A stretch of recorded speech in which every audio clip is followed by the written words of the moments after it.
Þetta saga sem flest okkar þekkja, ekki satt? Ein stjarna á himni, 3 vitringar á ferðalagi, en hvað ef þetta er bara loka þátturinn? Hvað ef þetta er hápunkturinn á miklu eldri frásögn? Jæja, við skulum einmitt gera það. Við ætlum að rekja þræðina aftur í tíman í gegnum 4 eivaforna texta til að púsla sama myndinni og afhjúpa þann leyndardóm sem býr að baki. Hlustum á þetta. Rís upp, skína þú, Jerúsalem, því að ljósið er komið. Það er næstan hægt að finna kraftin í þessum orðum. Þetta ljómar eins og algjögt siguróp, spádómur ljós sem bókstaflega rífur myrkrið, von sem rís úr öskunni. Þetta var boðskapur hannaður til að hrista upp í fólki, vekja kjark í þjóð sem var alveg við að gefast upp. En, og þetta er stórt en, til þess að skilja raunverulegan kraft þessara orða, þá þarf við að skilja nákvæmlega hversu djúpt myrkrið var þegar þau voru sögn. Já, því það er nefnilega þversögnin í þessu öllu saman. Þessi alveg magnaða sýn, þessi loforðum ljós og dýrð, þau voru ekki skrifuð á einhverjum góðaristímum, alls ekki. Þau voru skrifuð fyrir borg sem lá í rústum, fyrir fólk sem var gjörsamlega á barmi örvæntinga. Förum aðeins nánar í þetta. Við þurfum að skrúa klukkuna aftur svona 500 ár fyrir Krist. Við erum stödd í Jerúsalem, en þetta er alls ekki svo glæsta borg sem við lesum oft Þetta var staður í algerri og djúpri kreppu. Reynum aðeins að setja okkur í spór þessa fólks. Ímyndum okkur að koma heim eftir 50 ára útlegð full af vonum nýtt upphaf, en það eina sem tekur á móti mann eru deilur og átök.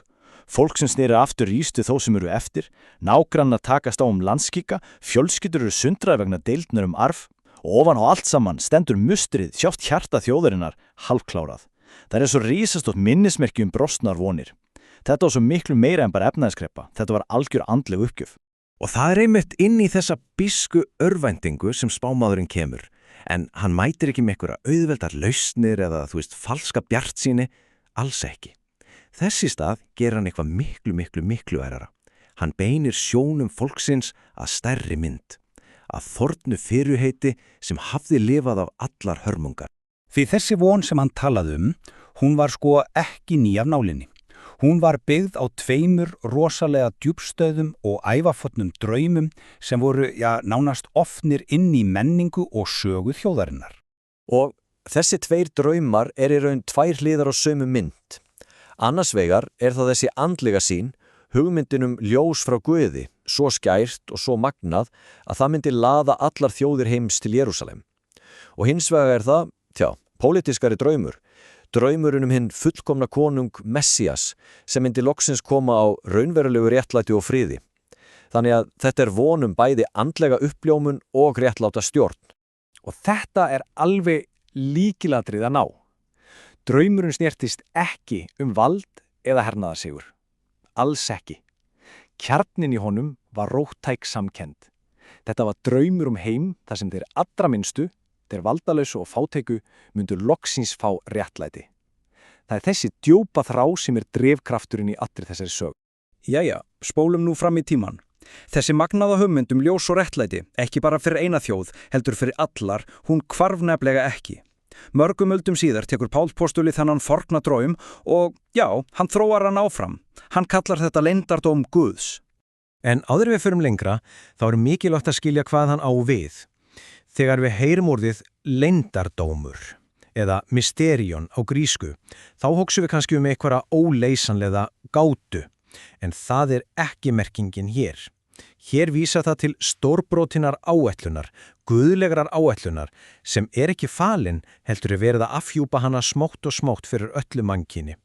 Þetta sem sagt sannleikur sem að koma í ljós. Þessa opinberun má eiginlega líkja við afdráttarlinsu sem stillt og myndin verður alltaf skýrari og víðari. Þetta byrjar allt með einni þjóð, Ísrael, sem fær þetta sérstaka fyrirheiti. Svo kemur algjör vendipunktur í söguna með komu Krists. Og að lokum þá vikkar sjónarhornið alveg út og það kemur í ljós að þessi stórbrotna áætlun var í raun og veru fyrir allar þjóðir heims, alveg frá upphaf. Og þetta algjörlega byltingakennd hugsun á þessum tíma. Hugsum okkur. Múrarnir á milli þjóða eru í raun brotnir niður. Fyrirheitið ekki lengur engamál einnar þjóðar. Það orðið sameiginlegur arf alls mannkyns.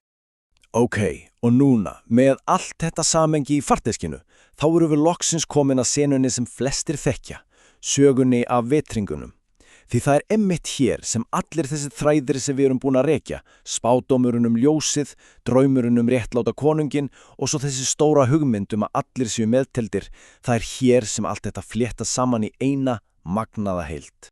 Ferðalag vittringanna er nefnilega svo miklu meira en bara einhver landtráðuleg ferð. Þetta er í raun lýsing á ferli andlegrar uppgötvunar. Þetta byrjar allt með hreini forvitni yfir einhverju sem þeir sjá á himninum. Svo heldur það áfram með auðmjögt, þeir eru tilbúnir að leita þekkingar hjá öðrum og það endar með algjöru umbreytingu þegar þeir snúa heim eftir annarri leið. Og það er ekki bara verið að tala nýja heimleið á korti, heldur nýja sýn á lífið. Og það sem er svo áhugavert er að sagan sýnir okkur í reynd þrenns konar viðbrögð við þessu nýja ljósi, þessum nýja sannleika. Fyrst eru það vittingarnir sem bregðast með forvitni og opnum huga. Svo eru það fræðimennirnir í Jerúsalem. Þeir hafa alla réttu upplýsingarnar, þeir vita svarið en þeir gera ekki neitt, hrein afskriftalýsi. Og svo eru það Heróðes konungur. Hans viðbrögð eru ótti, að því fyrir honum er þetta nýja ljós ekkert annað en bein ógn við hans eigið vald. Þarna liggur hundurinn grafinn. Það er einfaldlega ekki nóg að hafa réttar upplýsingar. Það er ekki nóg að eiga allt bókasafnið ef maður ekki tilbúnin að leggja af stað í ferðalagið. Þessi saga sýnir okkur svo skýrt að sannur skilningur kemur ekki bara að því að safna sér þekkingu, heldur af því að breglast við henni, að fylgja henni eftir. Svo, hvað getum við þá lært af þessu öllu saman? Hvað segir þessi samofna saga okkur eðli sannleiksleitarinnar sjálfar? Jæja, draugum þetta þá saman. Við erum með sögu sem byrjar í algjöru myrkri, í rústum borga, en með vonarkveðju sem neitar að gefast upp. Hún endurspeglar þessa djúpu, mannlegu þrá eftir réttlátari og friðstæðri heimi. Hún sýnir okkur þróun í átt að því að allir séu meðtaldir, að enginn sé skilinn út undan og kannski síðast en ekki síst, hún minnir okkur á að sannleiksleit er virkt ferli, hún krefst forvitni, hugrekkis og aðgerða. Vegna þess, eins og sagan sýnir, getur nákvæmlega sama ljósið vakið lotningu hjá sumum en skelfingu og ótta hjá öðrum. Sagan sjálf endar hér, en leitin, hún heldur alltaf áfram. Vitringarnir fylgdu stjörnu á himni. Það fær mann til að velta fyrir sér. Hvaða ljós, hvaða vísbendingar leiðbeina okkar leitat sannleika og merkingu í heiminum í dag?